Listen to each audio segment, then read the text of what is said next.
You're listening to the Friends Talking Nerdy Podcast Network. Friends Talking Nerdy! I saw this trick where if you put your straw in the armpit, it makes this sound.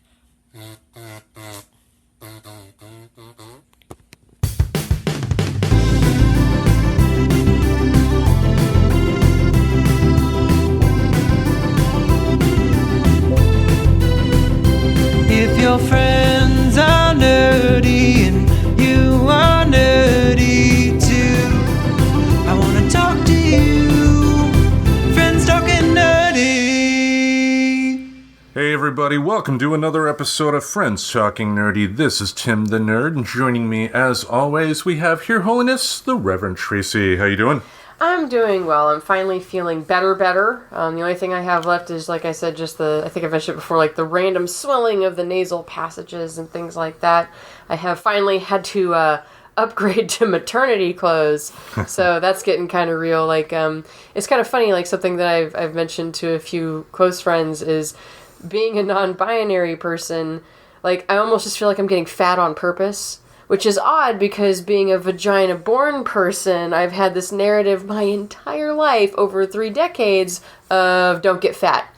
So it's kind of interesting. Like, I don't view it as negative, though. It's just kind of something that's happening. But, yeah, so that's, it's moving right along as it should. Like, right, if I wasn't gaining weight, that would probably be a bad thing. Right. And then, other than that, I'm just having some fun with TikTok still. I've been making a lot of fun cooking videos. They're not the full-bore cooking with the Reverend because they're not recipes. But I am having fun finding songs that actually match the things that I'm making and just making short little silly videos to put up. I just posted one making breakfast burritos, for example, with this silly song that my stepson used to sing. Right. Anytime we'd make breakfast burritos. So it was kind of funny that I was able to find it. But yeah, week's going pretty good. I'm getting ready to go out of town to Georgia. I mean, this will air after I'm already in Georgia for the little Thanksgiving week vacation that the Mr. Reverend and I are taking. But that's really it with me. What about you, Tim? Still a little sore from my first day on the job. When I moved here, before I moved here, like you said, how the job market is like really, really different in Maine than it was in Portland, Oregon. And, I mean, I found out because like I put in the application for the place I ultimately got the job at, and I'm not going to name it. But I put the application in, they called me and interviewed me and hired me the same day. Yep. Which was a big shock, but the worker shortage is very real here. Like, there's been a lot of places where, like, for example, Lowe's. We were by Lowe's the other day, and it had that you could walk in and interview daily from 10 a.m. to 4 p.m. Yeah. And they're pretty much hiring on the spot. So if you're in Maine and looking for some extra scratch for Christmas and holiday season, go get you a job. Even if it's temporary, there's a lot of places that could use some help. Yeah, I mean, like, it was interesting, too. I mean, like, the job I have is, like, overnight stocking at, like, a warehouse type of store, similar to a Costco, but not. Folks that live in Maine would probably be able to put 2 and 2 together Yeah. as to where I'm working. You know, I'm not. But anyway, it was interesting because, like, the day I trained, they put me in, like, the hardest spot. Hardest physically because it was, like, the soda area, but you're, like, picking up heavy stuff. But, you know, like, the guy who was training me was like, thank you so much for applying. Thank you. Yeah, it's rough. Like, that's why it's like anytime I go shopping locally, I really try to take it with a grain of that knowledge of how strapped it is here. Yep. Because, our population density is so much less here. So we still haven't recovered. I've got friends in Arizona that say that, their worker shortage feels a little fake because they'll apply and no jobs. And I guess there's speculation that there's some kind of way that you can claim that you're still needing people to get out of paying back that small business loan that went on during everything. I don't know. I haven't looked into it. That was just what I got told by the person that lived in Arizona that was expressing, the dismay over that. Well, But, yeah. I mean, I've heard too that you would have people do businesses put out, we're hiring blah blah blah up to this an hour, but then they get people in, and the pay that they actually offer would be considerably less. But the job I got, I will not swallow the Kool-Aid of any big retail corporation anymore. I've made that mistake one too many times. However, so far so good with this place for like what my needs are in Portland, Maine. I mean, they kind of check the box off for absolutely everything, and for now, that's all I need. Exactly. Well, I'm happy you were able to find something quick. That always feels good to me, like to be able to get a job quickly when I'm seeking one. Yeah, indeed. But we are continuing on this month with our civics lessons for all you nerds out there. This week, we are going to be talking about whether the voting age should be lowered to the age of 16. And I know you initially had some interesting thoughts about this. Well, I mean, I feel like I'm almost a repeat record anytime it comes to children and giving them the ability to make decisions that would require having a fully developed prefrontal cortex to fully understand what you're doing. And the fact is 16, that is not developed yet. I personally think this is it would just be another way of like getting kids to vote the way another adult wants them to vote. You know what I mean? So I am very curious to read the pros on this. I'm not very for it. I'm not even saying that the voting age should be changed to 25, which is when that would be solidified for most people. I just don't know about making it more open to people with a less developed prefrontal cortex to fully understand what it is they're even doing.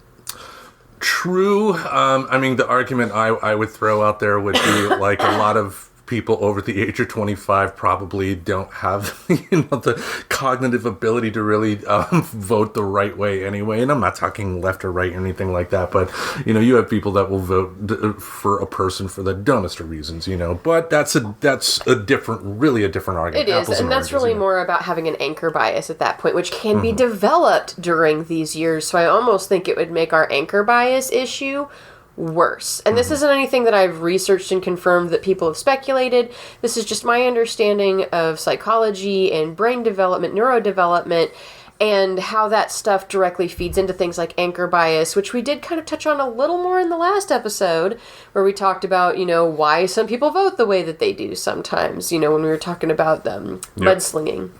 Indeed. So what we're going to do this week is slightly different than what we normally do with the pro-con articles.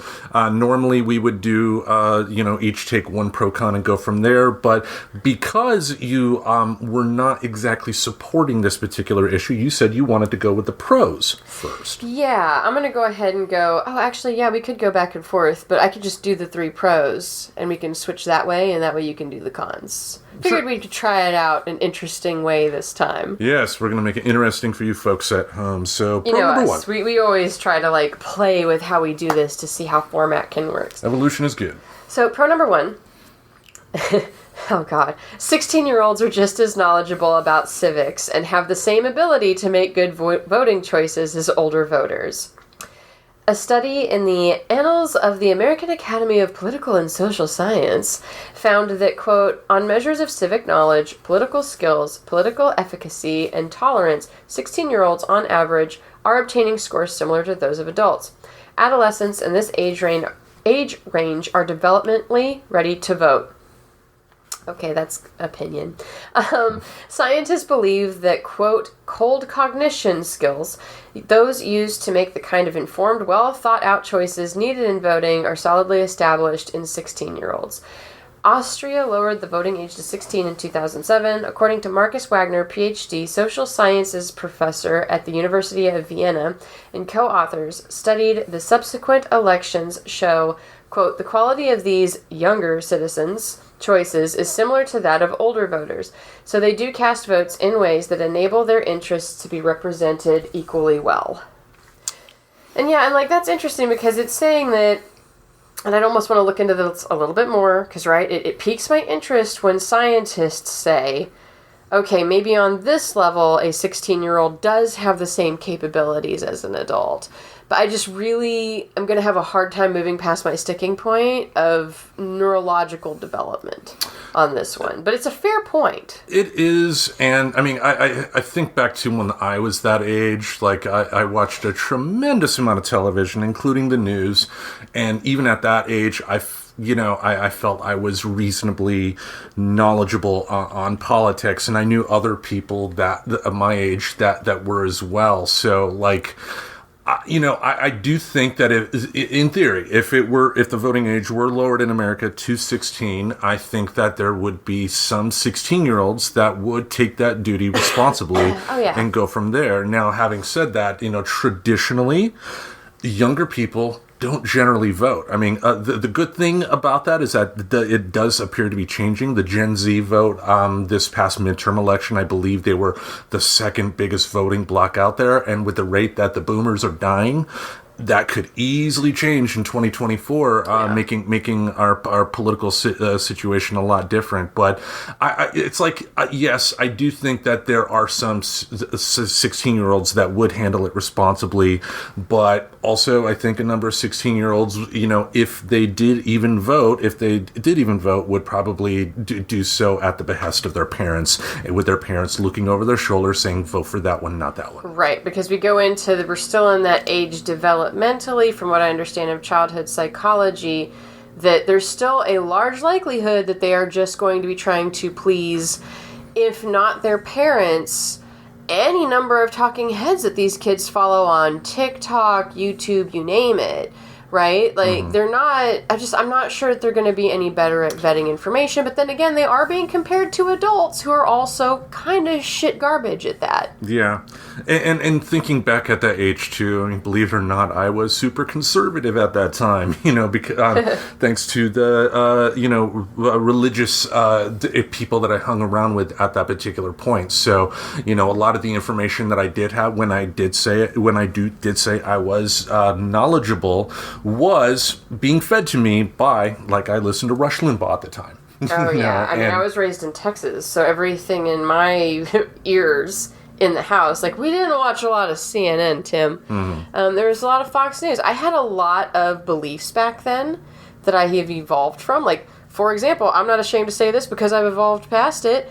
I used to be vehemently against taking homosexuality out of the DSM. That's the Diagnostic and Statistical Manual that they use to determine whether or not something is a mental illness.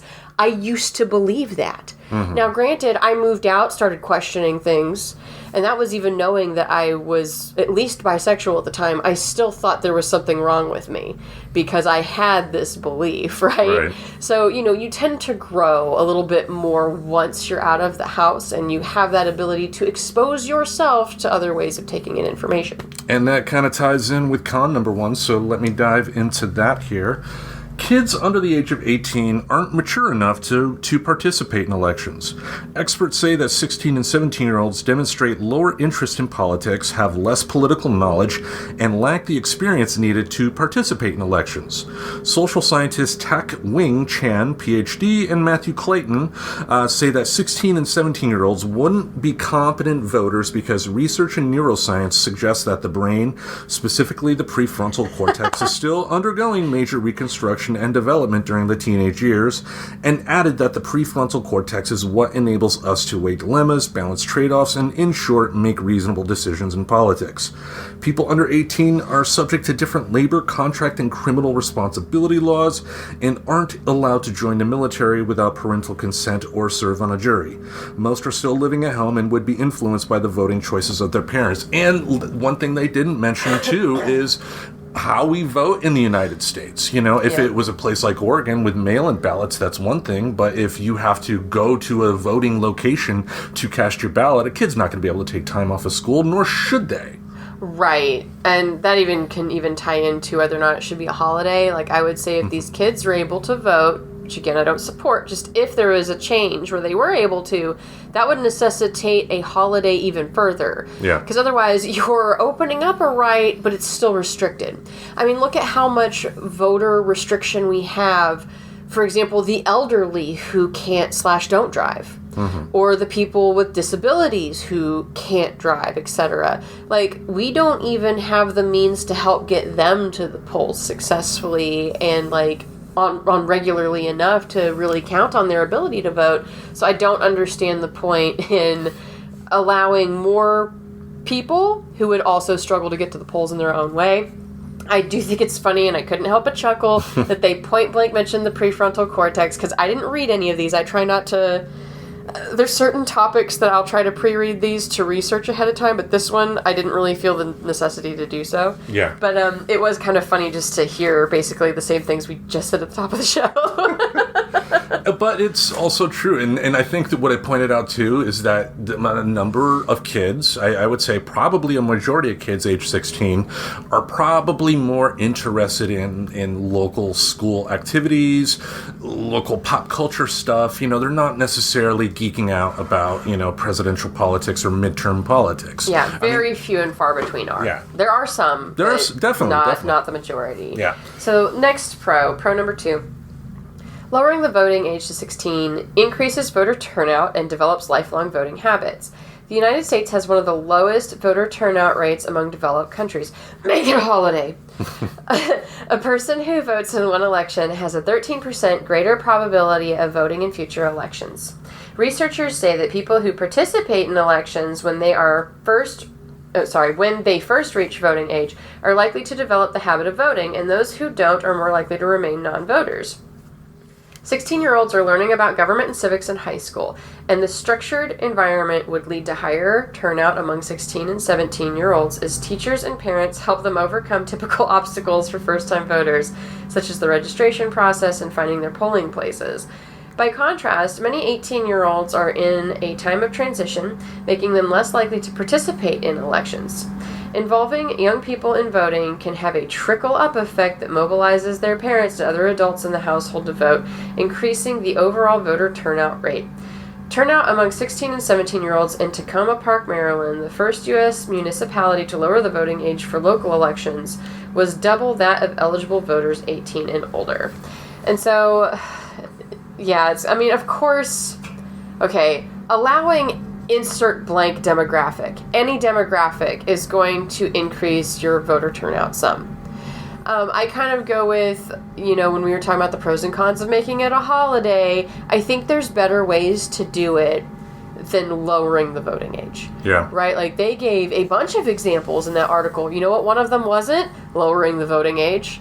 Like, there are others that have seemed to be proven in more places and on bigger scales than one municipality. Although I do respect having an example here, but they're talking about voter turnout, not necessarily the quality of that vote. Yeah, and with the United States, you know, as we've mentioned today and last week, with the United States and their voting laws the way they are, like, it's not just because you open the door to more people to vote doesn't mean that one, they're going to have the desire, or two, most importantly, the means to be able to vote. Right, and I would think that there would be other ways to spur the interest in a class who's being taught civics than allowing them to do the thing. Now, one thing I thought was interesting is the Tacoma Park, Maryland example here. Like, one thing I could probably get behind is, like, at age 16, you know, 16 and 17, you don't necessarily get to vote in a national election. But local, that would be something I could get behind more often than not, because, right, you know, as was mentioned, you know, 16, 17-year-olds, you know, they're not going into the military for the most part. They're not, you know, on juries. So having that state and federal responsibility, maybe they're not prepared for that yet. But city-wise, there are some things at the local level that directly affect them, including school board votes, you know, and why not give them that chance if if it's there, you know? Yeah, and I don't know. I would say that just because they vote at 16 and 17, well, aren't they still going to have a gap at 18 when their life gets busy? That was a little part of this pro that I felt was a little bit, that feels like a stretch. Mm-hmm. And as far as, like, setting the routine of it, I didn't vote for the first time until the 2009 election. And even then, I kind of knew that my vote was a throwaway because I was in Texas. Yeah. Texas has come close to going blue since then, but back then, especially, who were we voting on for president? Oh, a black man who wasn't openly, proudly Christian. He didn't stand a chance in hell winning like the Texas vote. Yeah. I basically only did it to piss off my bio mom. I gloated that I was going to go vote for President Obama, who did become president. He wasn't then, right? He was a senator, I think, at the time. Wasn't he a senator before? Yeah. Okay, so Senator Obama. I talked about it. I even rationally told her why I wasn't going to vote for McCain.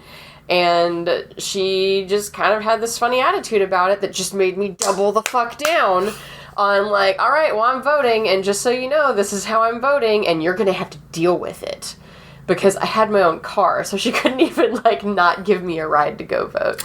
And then it was interesting because we still had the people who were standing there, like, you know, pressuring me to try to vote the right way, because that was still very much going on. Oh, my goodness. And my gosh, if we think that adults are intimidated by that, I couldn't even imagine how children would feel about having an adult standing there, because that's still that intimidation, that passive intimidation still happens. Well, in talk about intimidation, not even passive. In some examples, like in this past midterm election, you had some people monitoring ballot boxes while they held weapons. Yep, Arizona, one of my friends, same friend that was kind of talking to me about some of the Arizona stuff and the worker shortage thing.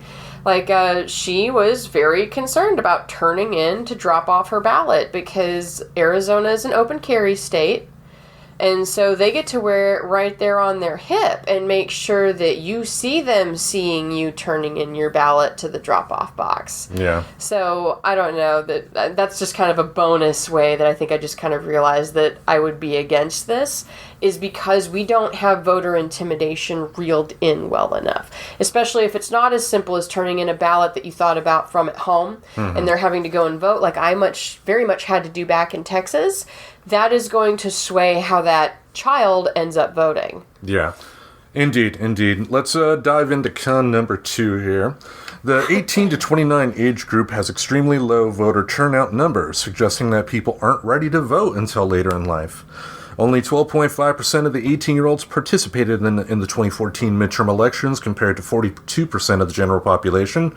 According to the United States Elections Project's analysis of U.S. Census Bureau data, just 16% of eligible voters ages 18 to 29 voted in the 2014 election, compared to 30% for ages 30 to 44, 43% for 45 to 59, and 55% for ages 60 and up.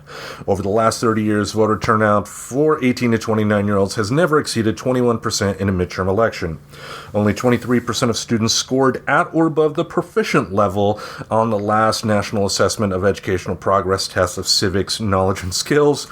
David Davenport, JD, research fellow at the Hoover Institution, said, "My concern is if 16-year-olds were allowed to vote on any kind of broad scale, what we'd actually be doing is bringing the least politically informed, the least politically experienced, the least mature in terms of making long-term judgments and trade-offs directly into and potentially affecting our voter turnout and results."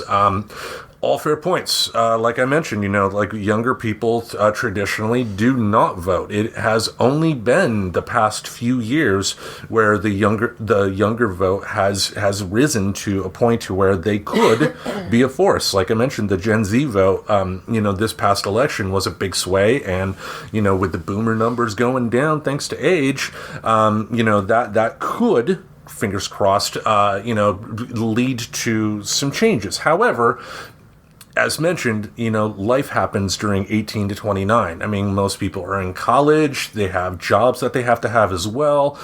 And, if you live in a state where you have to hang out for a couple of hours to cast your ballot, if it's a choice between that or, spending time to study for your midterm, most people are going to be studying for their midterm. Oh, yeah. I mean, and that makes sense. That's even why kids aren't necessarily encouraged to have a job. You know what I mean? Like, you already have a job as a child. Your job is to learn basic education so you can go and be a functioning member of society in that sense and add to our workforce. So maybe it's appropriate that that's what they're focused on.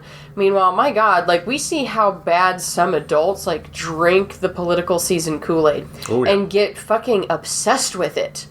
You know what I mean? And maybe it's kind of an okay thing that we don't put that on kids. I mean, even though 18 can vote, and many of them just still choose to invest in their educational life, I couldn't help but have a chuckle because, in the other pro, they just said that these kids, these children, test at a similar rate as adults. And this con says only 23% of students scored at or above the, quote, proficient level, which makes me go to questions like, should everybody who gets to vote now be voting now? Like, maybe we should have a test of your competencies with voting. We do for other things. Yeah. Driving being one of them. I mean, but it did give me a giggle. Now, yeah, I mean, but I would say, too, I mean, how many adults would, pass basic civics lessons these days when, you have a number of people that, think that, insurrection is a positive choice to make if they don't get their way politically. There's people who still believe the president control gas prices, like directly, that is somehow a direct relationship. Yeah. And it's funny because I think we've talked about that before, where that's largely contingent on whether or not you like the president and whether or not you like the gas prices. Mm-hmm. Like, those opinions with the same humans will change. So, yeah, I mean, I think a lot of adults would flunk that test too. Indeed.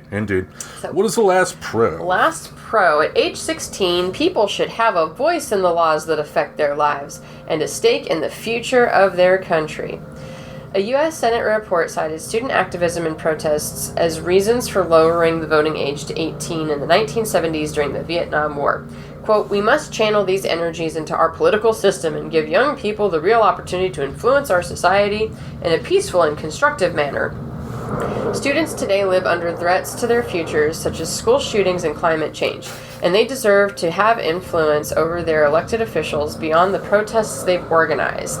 Sophie Whitney, a survivor of the school shooting in Parkland, Florida, says, quote, if 16-year-old students are old enough to be affected by laws and realize that there is a problem, then they should have the power to help change it. The age of 16 is when people's relationship with the law changes, as they often start driving, working, and paying taxes. Further, in most states, 16-year-olds can be emancipated from their parents and live independently. Okay, so I gotta point out that comparing this to emancipation, you can't just go and be like, emancipate me, lawyer man. Like, there's a process for that, and it's not necessarily easy. Yeah. Right? It's kind of like you can get a driver's license before 16 in some places, but there's a process for that, and it's not necessarily easy. You can get a job before a certain age, but there's a process for that. Like, you see where I'm going. It's not just, boom, they've decided that 16 is good enough now. Oh, and speaking of jobs, I mean, it's not like a kid is going to be able... Yeah, and if you're hearing the noise in the background, some jackasses are blowing some leaves away because they need to just stand there for 5 damn minutes to do that, but... A 16-year-old getting a job is not going to be working 40 hours or more a week. Right. They're going to have a limited amount of hours they can work. They can only work during specific times of the day too. You're not going to find a 16-year-old working third shift at a gas station or something like that. Right. There are limitations, and like I mentioned before with that example from Maryland, maybe allowing them the ability to vote on local stuff would be that limitation. It tests, gives them that ability to start out in the process on the local level, because a kid at 16, their life is their local area, Right. So, it's not necessarily a bad thing. Right, and just because kids have an awareness that there's some effect in law and stuff, like, doesn't necessarily mean they need to throw their hat in the ring on it. Like, it's good that they've got awareness on it. That's a very good thing. Keep grooming that. Mm-hmm. Encourage them that they will one day get to vote, right? But shouldn't it be, I don't know, the parents' jobs to help vote things that would help reduce things like school shootings and help keep awareness on things like climate change? But that goes back into having well-informed voters, not voters who listen to their talking head and regurgitate whatever that talking head tells them to vote. Yeah. Which is just not really what we have in our country right now, for the most part.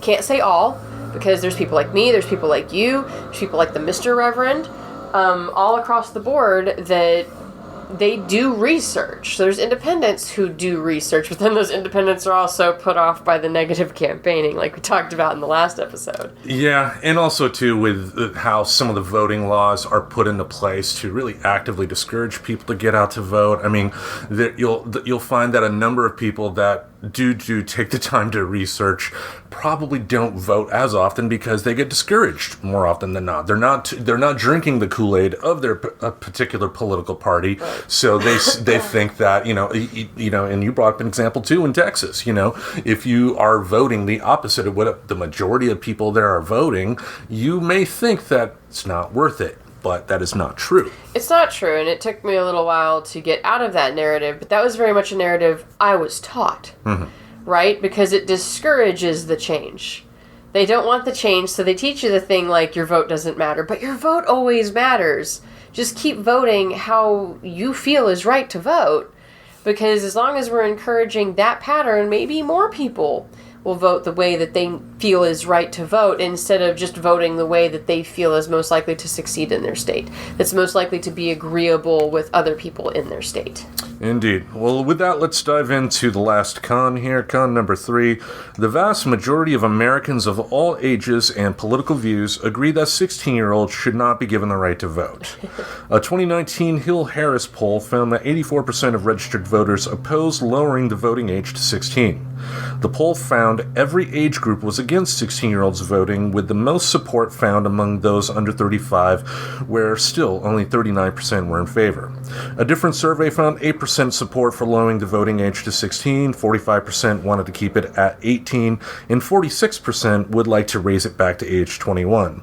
A Twitter poll by WJLA, the ABC News affiliate in Washington, D.C., found just 18% support for a proposed bill to lower the voting age to 16 in the District of Columbia, compared to 77% against. The local NBC affiliate ran a similar poll online in which 83% of participants were against the bill.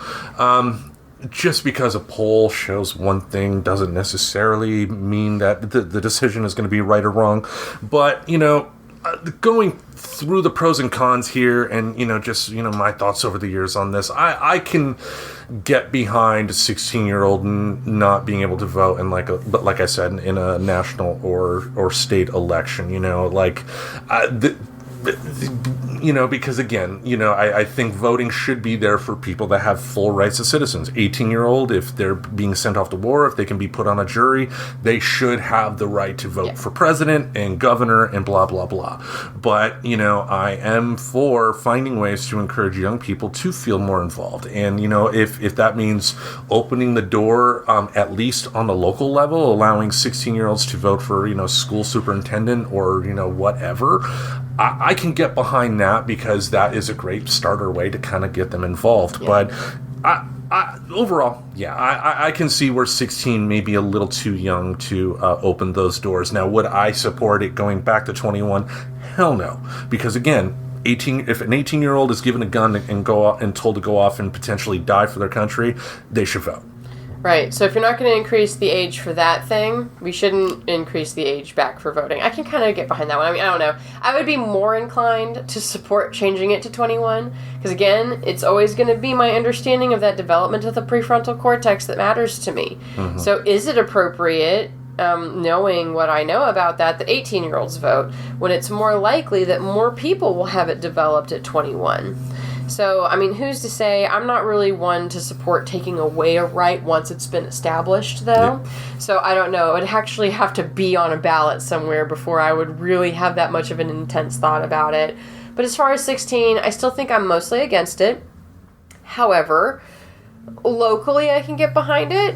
I would still almost want to be some form of assessment, right? Like, they compared it to filing for emancipation and things like that. Like, there is a process that you have to do. If you want a driver's license before a certain age, there is a process that you have to do. And that shows that either the family or the child themselves are that strongly feeling about having the ability to do that thing, right?